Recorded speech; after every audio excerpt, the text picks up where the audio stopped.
All right, welcome back. This is the second video about linear transformations from Rn into Rm. And in the previous video, we gave the definition of a linear transformation, and we explained that every time you have a matrix, you get a linear transformation from it. Because a matrix will take a vector x in Rn to an output vector a times x, and that mapping that takes x to ax, that's going to be a linear transformation.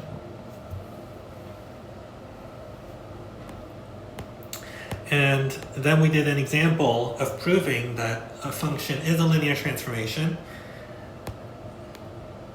using the definition, and then we gave an example of how to show that a function is not a linear transformation. And usually if you have a function, right, so in this case I kind of told you in the problem that it was or wasn't a linear transformation. We're going to see quickly at some point how to quickly tell if you're given the formula for the function whether or not it's a linear transformation. Basically, I can see that this x squared, the fact that I'm squaring x2, that's like a dead giveaway that it's not going to be a linear transformation. We'll see why that's true later. But for now, let's just take a look at some properties of a linear transformation to get a better idea of what's going on. So let's think about those two properties. By the way, you should memorize the definition of a linear transformation. If you're taking a linear algebra class, you definitely should memorize this. And similarly, you should memorize what it means to not be a linear transformation. Okay, so if someone asks you, what's a linear transformation, you shouldn't just have this kind of vague idea of what a linear transformation is. You should be able to see exactly what a linear transformation is. And that means basically that you give the dictionary definition. It's a function that satisfies these two properties, and you should be able to say what those two properties are without any hesitation.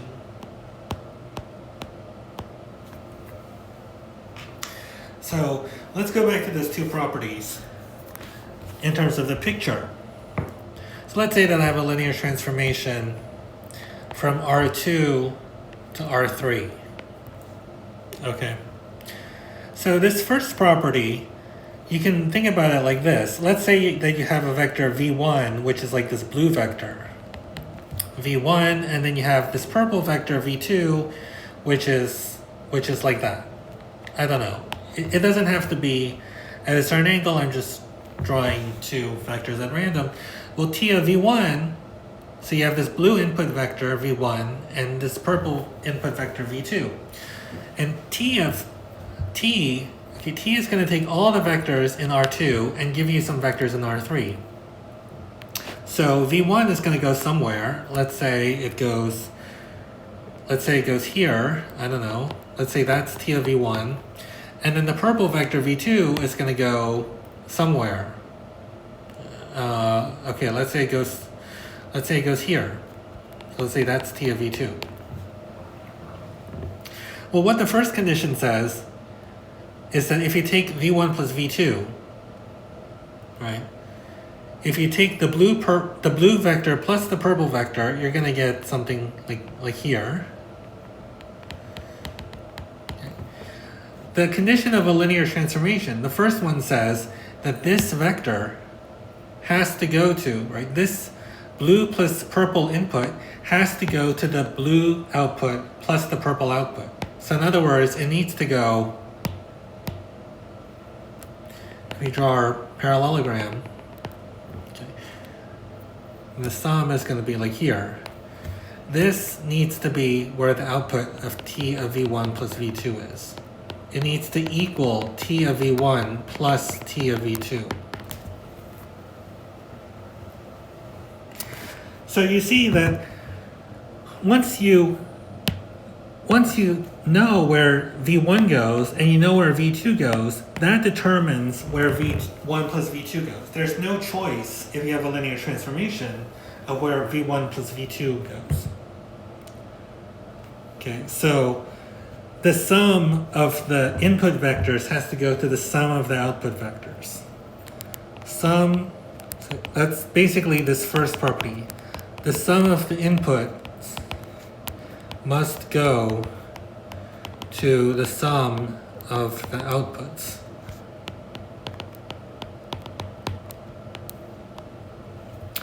Now let's look at the second condition.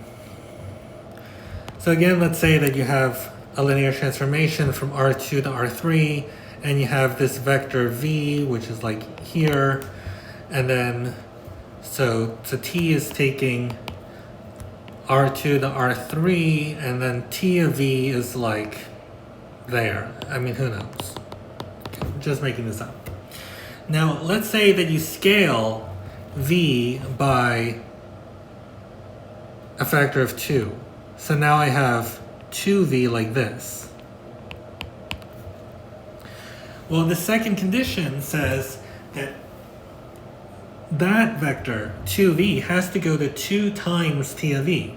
In other words, if I double the blue input vector, okay, I have to double the blue output vector. I have to double this vector, and then that's going to be my T of 2V. So this vector, this brown vector, has to go to that brown vector. It has to be equal to 2 times T of V.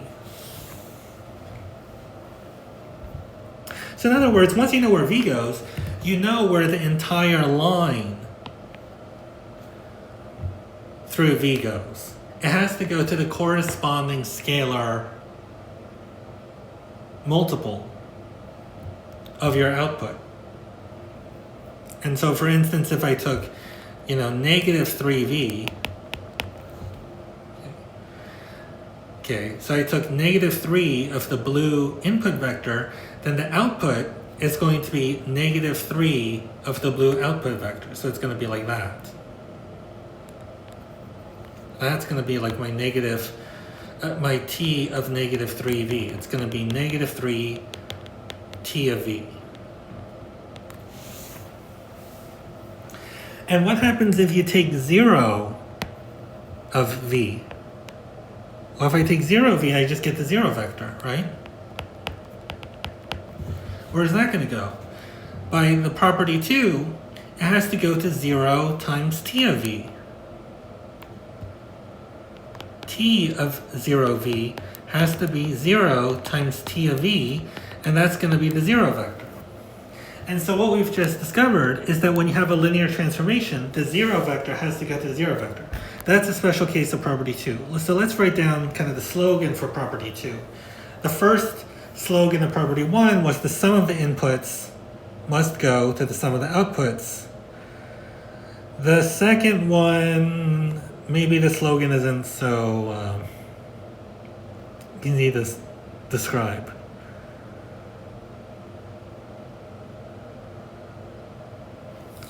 It would be something like the scalar multiple,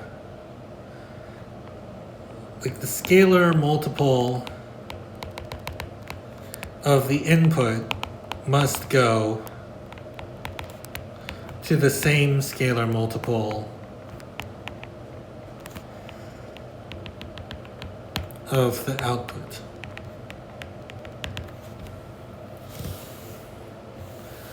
Okay. So those are the two things that a linear transformation has to do. And so a linear transformation is not, it can't just be whatever you want. Because once you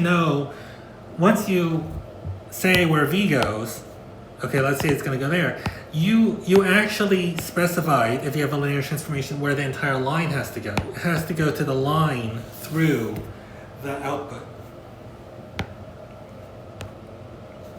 And let's just record what we found out, that any linear transformation must send the zero vector to the zero vector.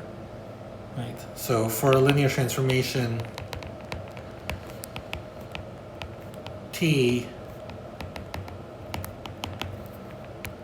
of the zero vector, so that's the zero vector in Rn, must be equal to the zero vector in Rm.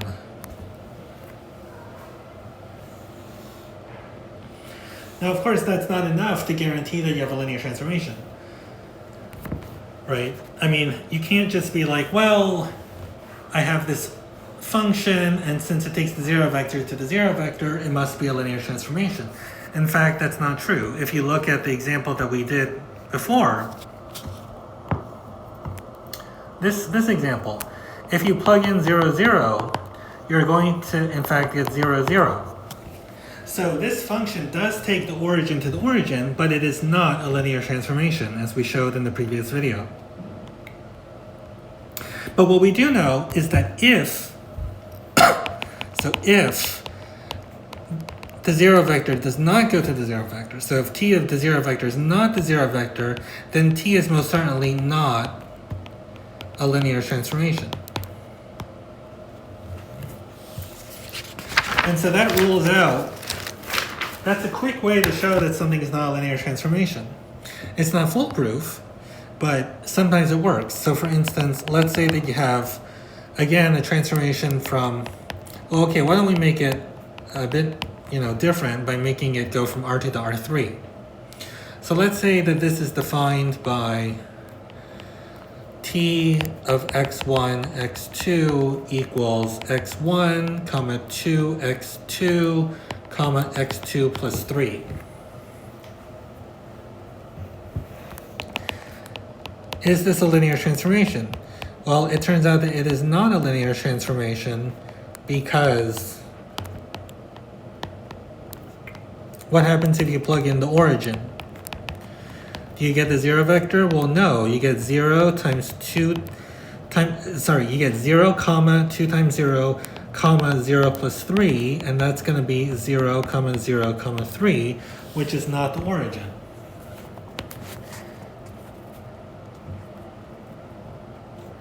This is not the origin in R3. You're supposed to get the origin in R3, but you didn't. Therefore, it's not a linear transformation. And that might be kind of surprising at first, because when you look at this third component, it looks linear. I mean, when you think of linear, you think of no square terms, and there's no square terms here. You're not squaring anything. And yet, this is not a linear transformation.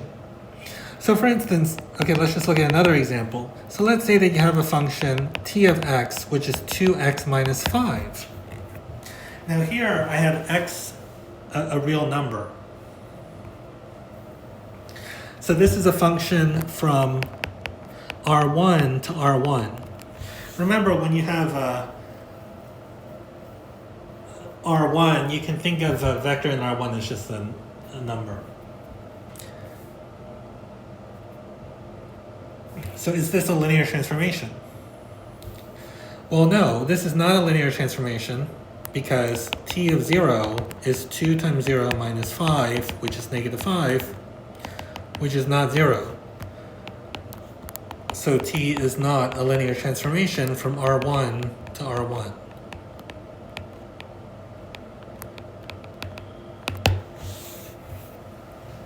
So again, this might be surprising because when you write, the function t of x equals 2x minus 5, we would call this a linear function.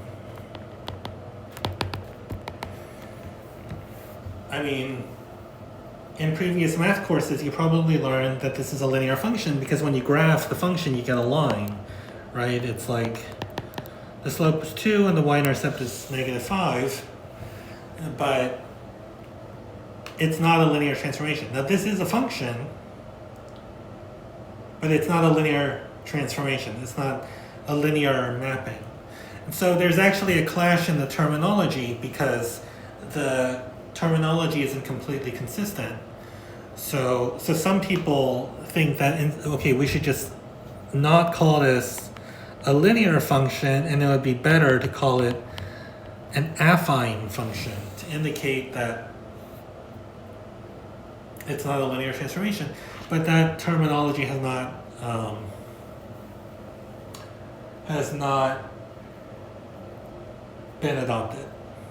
It hasn't caught on. So what would be a linear transformation from R to R?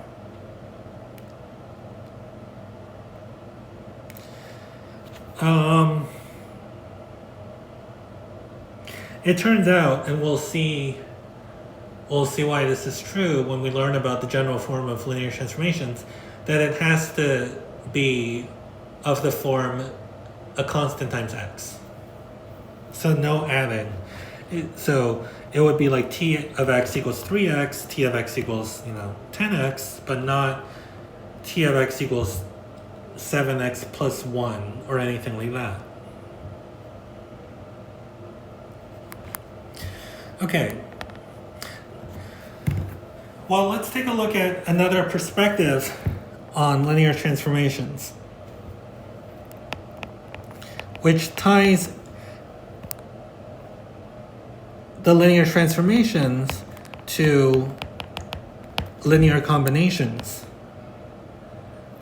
Linear combinations. So another perspective on linear transformations is this. So suppose that we have a linear transformation.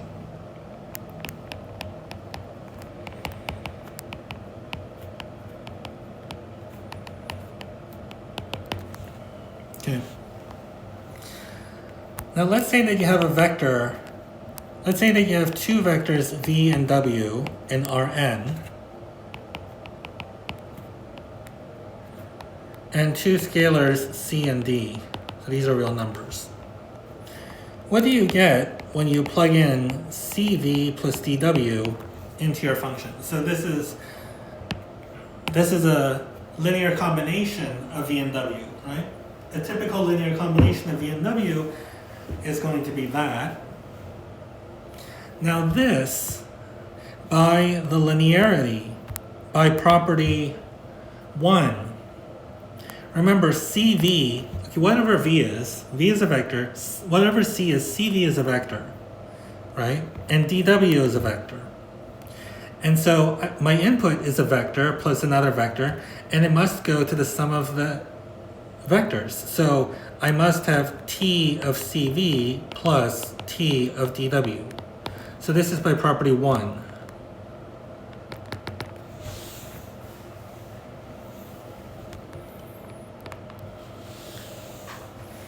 And now we see what this is. This is going to be by property 2. It's C times T of V plus D times T of W. So that's by property 2. Right. And so therefore, we get T of CV plus DW equals C times T of V plus D times T of W.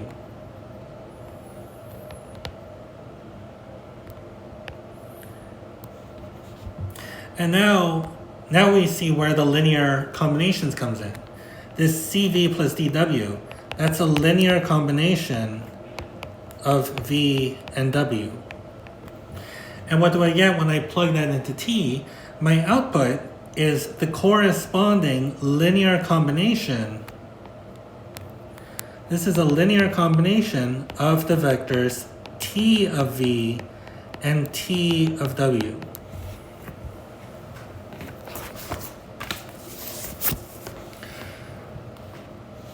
So one way to think about linear combinations is that whenever you have a linear combination of the inputs, it must go to the corresponding linear combination of the outputs. That's a single way of combining 1 and 2. And let's say that you have a function that does this, that satisfies this green equation for all V and W and all C and D.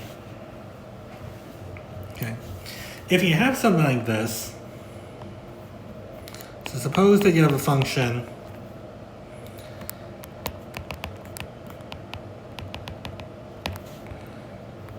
from Rn to Rm such that for all V and W in Rn and all real numbers C and D, T of CV plus dW equals C times T of V plus D times T of W. Okay. Well, then it must be that if I take T of V plus W, what do I get? This is the special case where C and D are 1. In the case where C and D are 1, I get T of V plus T of W. So this is taking C equals 1 and D equals 1. And what happens if I do T of CV? Well, this is the case if I take D equals to 0. I'm going to get, if I take D equal to 0, then I'm going to get T of CV equals C times T of V.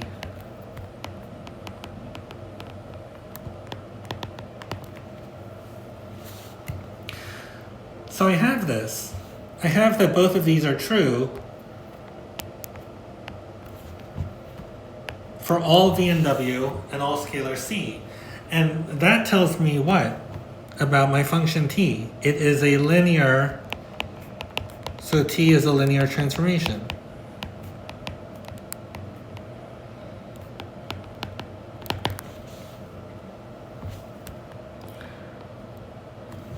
So what that tells me is that I can also think of a linear transformation as a function where for all V and W and all C and D,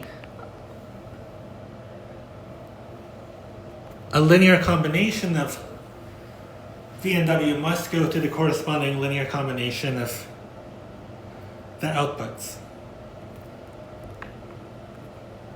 Okay? So this is another way of thinking about linear combinations. Linear transformations.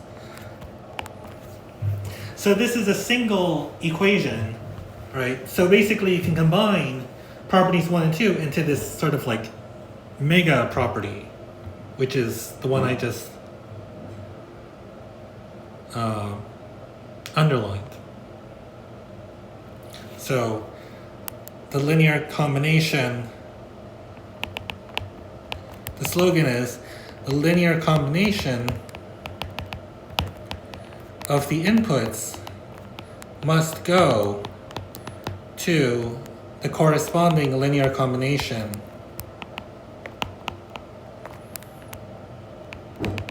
of the outputs.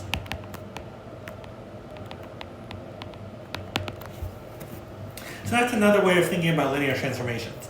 Instead of linear transformations satisfying the two properties, 1 and 2, that the sum of the inputs goes to the sum of the outputs, and that every scalar multiple of an input goes to the same scalar multiple of the outputs, you can think of it as just any linear combination of the inputs has to go to the same combination of the outputs. So let's do an example.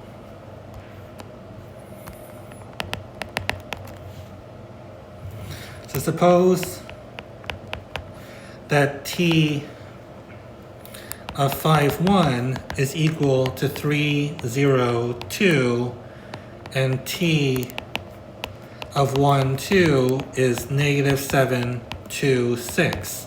And suppose that T is a linear transformation.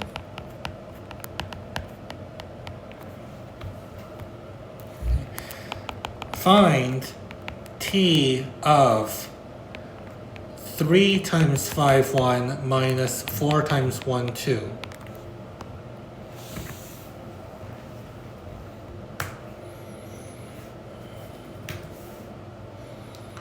Why don't you try it and see what you get, and then we'll go over the answer.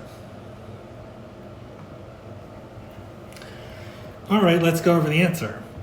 So by the linearity, T of 3 times 5, 1 minus 4 times 1, 2 must be equal to 3 times T of 5, 1 minus 4 times T of 1, 2. That's from this property here.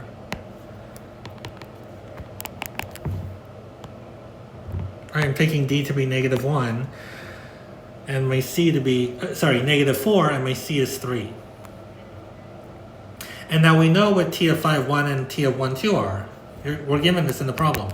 So this is 3 times the vector 3, 0, 2 minus 4 times the vector -7, 2, 6. And so this is going to be 37, comma, -8, comma, -18. So that's the answer.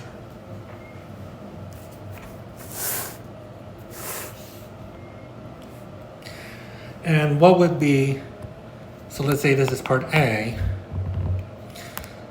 Now in part A, you were given the input as a linear combination of 5, 1 and 1, 2. But what if you were asked to find T of 1, 0? You want to try this problem?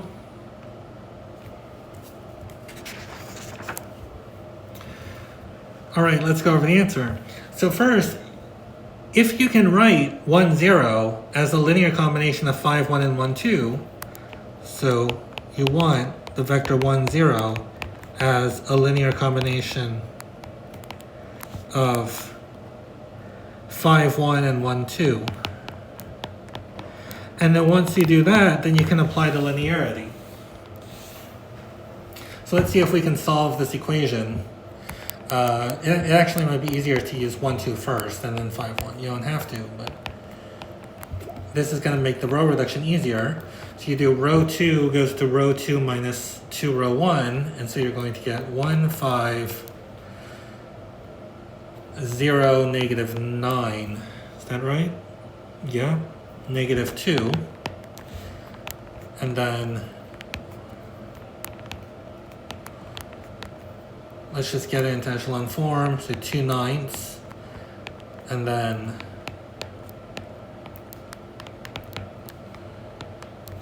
row 1 goes to row 1 minus 5, row 2, so it's 1 minus 10/9, and so you get -1/9.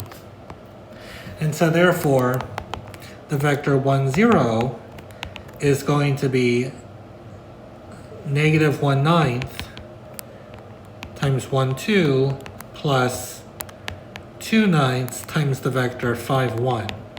Can we check that this is true?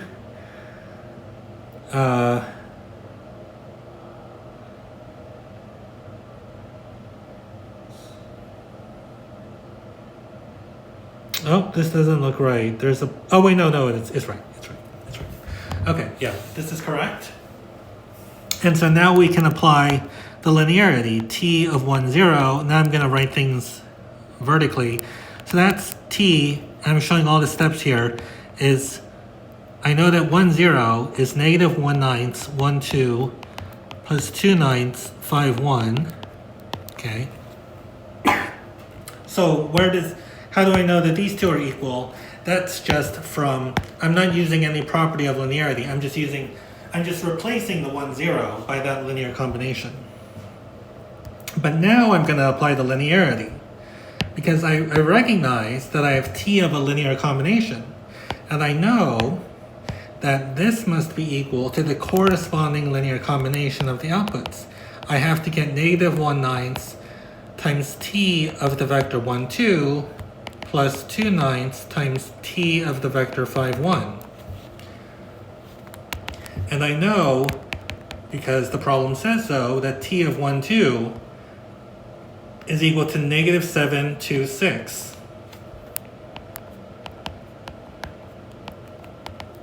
And I also know that T of 5, 1 is equal to 3, 0, 2. So this is the output I have to get, and then let's just do some arithmetic. So 7/9 plus 6/9 is 15/9. -2/9 plus 0 is -2/9, and then -6/9 plus 4/9 is -2/9. So that is the output when the input is 1, 0.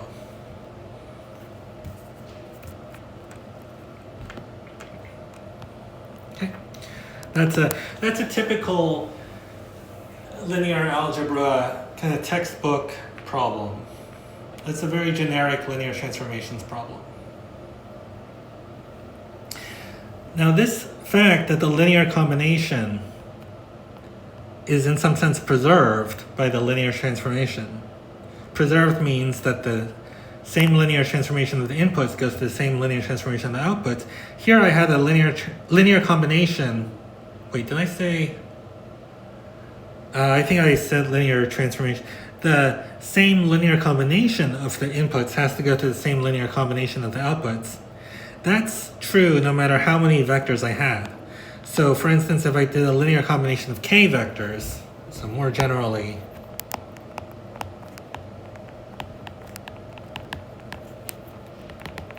if you have k vectors v1 through vk in Rn and a bunch of scalars c1 through ck, what happens if I take just the typical linear combination, a generic linear combination of v1 through vk, and apply t to it? Well, this is going to be equal to, by the property, it's going to be t of c1 v1 plus t of the rest, right? It's c2 v2 plus dot dot dot plus ck vk. And similarly, I can apply the same reasoning to this. I can break off the c2 v2, and if I do that for all of them, I'm going to get that this is equal to dot dot dot. It's equal to t of c1 v1 plus t of c2 v2 plus dot dot dot plus t of ck vk. And now I can apply the linearity to move the constants out. So I'm going to get c1 t of v1 plus c2 t of v2 plus dot dot dot plus ck t of vk.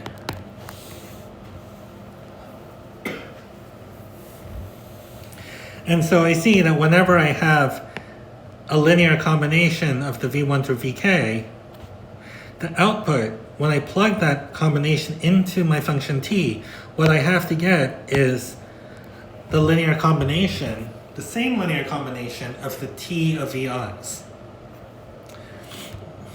And using the sigma notation, sometimes you might see it as, if I write this last thing in terms of the summation notation, this would be the sum from I equals 1 to k of ci times t of vi. And then this thing, the t of the linear combination, this whole thing is written as t of the sum from I equals 1 to k of the ci vi. So let me just rewrite that. So that's going to be t of the sum from I equals 1 to k of ci vi is equal to the sum from I equals 1 to k of the ci times t of vi. Right? So the sum is ranging over all the i's. And yeah. And what I have, just to emphasize this, that what I have here is I have the linear combination of the vi's as the inputs, and then as the outputs, I have a linear combination of the t of vi's.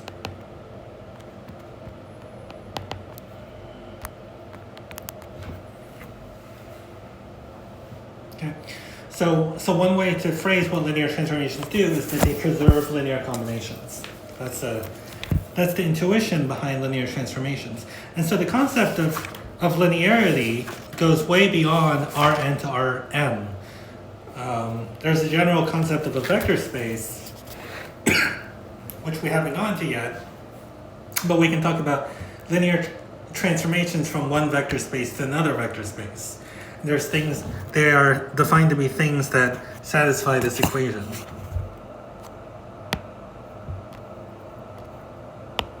And this property is sometimes called the superposition principle.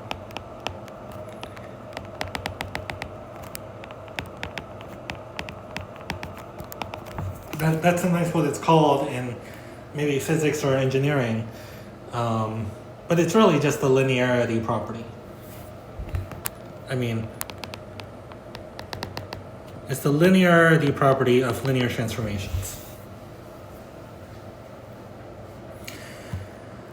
All right, so that ends the second video on linear transformations. We've learned a bunch of things. What did we learn today? We learned that every linear transformation sends the zero vector to the zero vector. And we learned that we can think of linear transformations as things that preserve, they're mappings that preserve linear combinations. In other words, when you have a linear combination of the inputs and you make that your input, the corresponding output has to be the corresponding linear combination of the outputs. And we use that to do some example problems with concrete numbers. And then we learned about the superposition principle.